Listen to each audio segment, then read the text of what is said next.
प्यारे बच्चों, good morning. आप लोग कैसे हैं?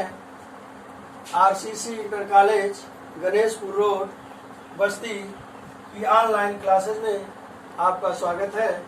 आज हम आप लोगों को कक्षा 10 यूपी बोर्ड भौतिक विज्ञान का अध्याय 1 प्रकाश का गोलीय दर्पणों से परावर्तन के विषय में बताने जा रहे हैं। इस चैप्टर के नाम में 3 शब्द मिले हुए हैं। पहला है प्रकाश, दूसरा है गोलीय दर्पण, तीसरा है परावर्तन। पहला प्रकाश। प्रकाश क्या है? प्रकाश एक प्रकार का वाह्य कारक है जिसकी सहायता से हमें कोई वस्तु दिखाई देती है। उदाहरण के रूप में हम इसको इस तरह समझ सकते हैं, जैसे यदि हम किसी अंधेरे कमरे में जाएं तो वहाँ हमें कोई वस्तु दिखाई नहीं देती है, लेकिन यदि हम कोई टॉर्च, विद्युत बल्ब या मोमबत्ती को जलाएं तो इस विद्युत बल्ब से निकलने वाली प्रकाश की किरणें जब उस वस्तु से टकराती है तो उस वस्तु से टकराने के पश्चात हमारी आंखों में आती है और फिर वह वस्तु हमें स्पष्ट रूप से दिखाई देने लगती है। दूसरे शब्दों में हम यह भी कह सकते हैं कि वह सभी विकिरणें जो हमारी आंखों को संवेदित करती हैं प्रकाश कहलाती है। निर्वात में प्रकाश की चाल 3×10⁸ मीटर पर सेकेंड होती है। गोलीय दर्पण यह एक खोखले गोले का कटा हुआ भाग होता है जिसके एक भाग पर कलई करके दूसरे भाग को परावर्तक तल बना दिया जाता है। तीसरा शब्द है परावर्तन। प्रकाश का परावर्तन क्या है?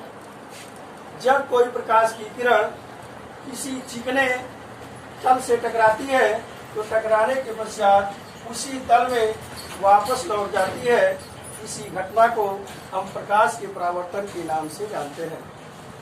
प्रकाश के परावर्तन में मुख्य रूप से ये 5 बिंदु महत्वपूर्ण हैं: आपतित किरण, परावर्तित किरण, आपतन बिंदु पर अविलंब, आपतन कोण, परावर्तन कोण। इसको जरा चित्र के माध्यम से आप लोग ध्यान से समझें। जैसे मान लें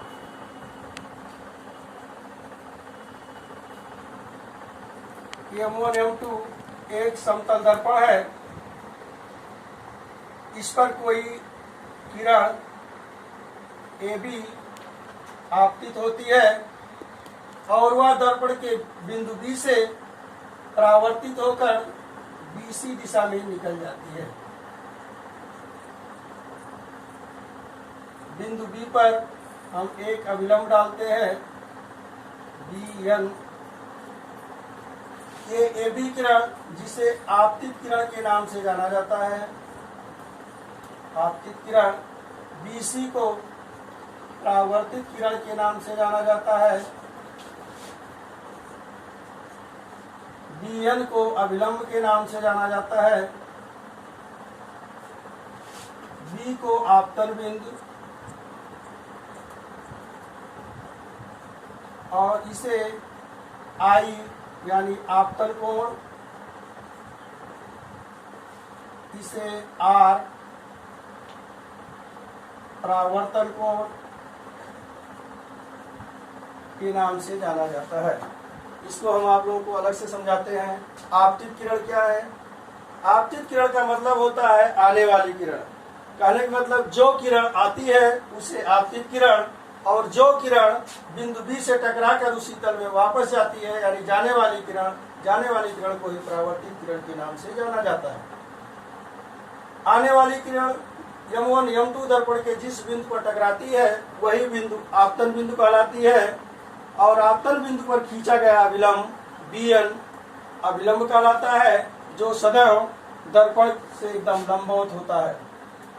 आपतित किरण और अविलंब के बीच बने हुए कोण I को आपतन कोण तथा परावर्तित किरण और अविलंब के बीच बने हुए कोण R को परावर्तन कोण के नाम से जाना जाता है। इसके बाद हम देखेंगे परावर्तन के नियम।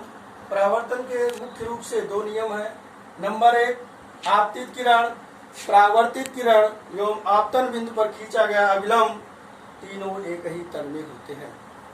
आपतन कोण, परावर्तन कोण सदैव बराबर होते हैं। आज हम आपको इतना ही बताएंगे। इसी के आधार पर आपको होमवर्क देंगे होमवर्क में क्या है, आप प्रकाश का परावर्तन के नियम और इन पांचों महत्वपूर्ण बिंदुओं का परिभाषा लिखेंगे और याद करेंगे। धन्यवाद।